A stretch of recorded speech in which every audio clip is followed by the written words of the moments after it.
Des membres d'associations, des élus, des parents d'élèves et des camarades d'Aïna se sont rassemblés en début d'après-midi pour témoigner de leur émotion et de leur colère après l'expulsion de la jeune fille de 15 ans venant du Daghestan. Cette professeure a aidé Aïna à apprendre le français. Elle est encore sous le choc. Le jour de son arrestation, lui a fait remplir son dossier pour qu'elle arrive en seconde. Et moi, je lui parlais déjà du fait que le français, ça serait sa seconde langue, mais qu'un jour, sans doute, comme elle était jeune, ça serait sa langue maternelle. Et le lendemain matin, elle avait été arrêtée et sans doute expulsée. La première chose que je voudrais, c'est des nouvelles, je voudrais savoir où elle est. C'est insupportable de plus avoir aucune trace. On a l'impression d'un arbitraire total. Camarades et professeurs s'accordent à reconnaître la motivation d'Aïna.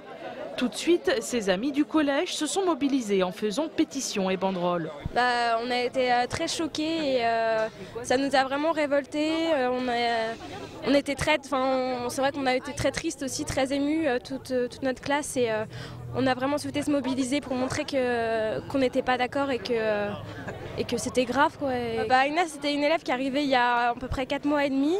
Et donc il parlait pas très bien français au début et puis petit à petit qui s'est adapté, qui était assez ouverte avec nous, sympathique et qui s'est très vite intégrée, très vite parlé français. Donc c'est vrai qu'on s'est assez attaché à elle. Une délégation de professeurs, d'associations et d'élus a été reçue à la préfecture de Maine-et-Loire pour parler de la situation d'Aïna.